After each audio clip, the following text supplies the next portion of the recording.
สบายดีพ่อแม่พี่น้องแสงดาวเนาะตอนนี้ครับเบิ่งเศรษฐกิจพอเพียงอยู่หมู่บ้านเชียงดาวนะเจ้าอันนี้ก็จะเป็นสถานที่ทางเรียนบ่ธรรมชาติ บ่ธรรมชาติ เดี๋ยวบ่ได้ผสมยา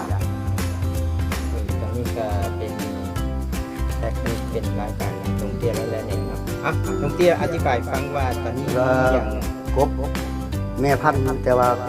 บปูหั่นน่ะแม่นพอพันธุ์มันหั่นกบธรรมชาติมันเย็น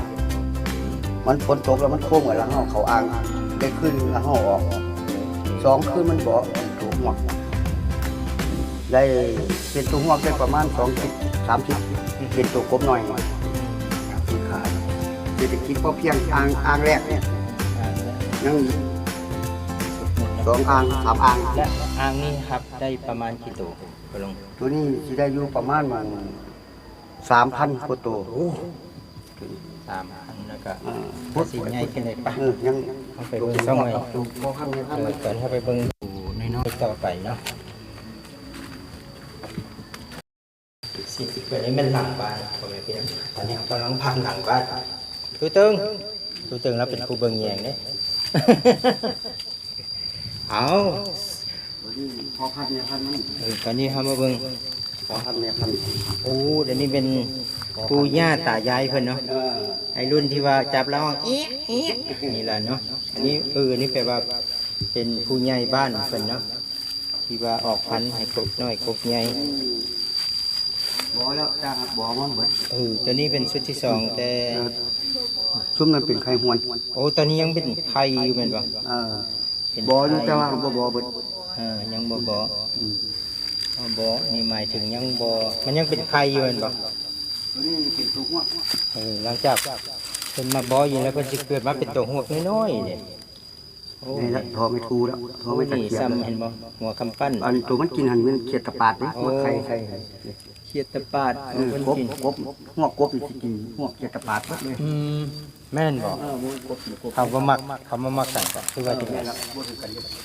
แต่ว่าเขียดตะปาด อ่างนี่สิมีอยู่ประมาณ10,000นึง โอ้เป็นว่ามีประมาณ10,000นึงเนาะ มีตัว อีหวกลูกน้อยๆที่ว่ามามกกินอะไรเนาะลูกออด ตั้งโบราณเนาะหมกหัว สมัยแต่ก่อนจัดการอยู่เลยเด้นี่เอง หลังจากนั้นเป็นทางเป็นแคแล้วก็ย้ายไปที่เห็นเมื่อกี้นี่เนาะ นี่แหละ เอา3อ่างมีแบบว่าการใช้งานแต่ละอย่างตัวนี้พจิมาคล้ายๆกับไก่มาฟักไข่เนาะฉันว่าเนาะก่อนสิเป็นตัวลูกออดหรือว่าหัวเขามันถ้าเป็นง่ายมาตัวนี้ประมาณ10,000กว่าตัวเนาะอันนี้เศรษฐกิจพอเพียงน้องเตี้ยเราแลนอยู่ใกล้ๆบ้านเราเองเนาะบ่ต้องไปไกลเนาะ รุ่นกูมือแล้วเฮา มาเบิ่งปู่ย่าตายายเพิ่นรุ่นนี้แปลว่า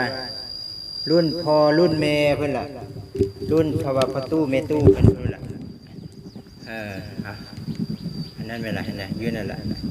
อันนั้นอ้างต่อไปเป็นอย่างลุง สำรองของกบน้อย ตัวนี้สำรอง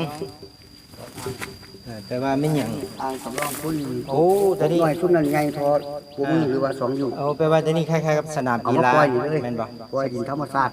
สนามกีฬา ใหญ่ไว้ เป็นมาออกกำลังกายให้อยู่ป่าอยู่ดงเนาะ เนี่ย ตามประทิศ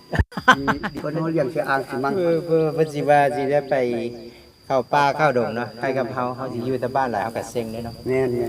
อันนี้เป็นว่าง่ายๆเป็นที่ออกกำลังกายการเข้าดงเข้าป่าเพิ่นเนาะเพิ่นก็คิดต่างกันแล้วเพิ่นก็อยู่สบายใจเนาะก็บ่ซิงบ่มีหยังคือเฮาล่ะเฮาอยู่แต่บ้านหลายเอากับเซ็งเด้เนาะ นั่นก็เป็น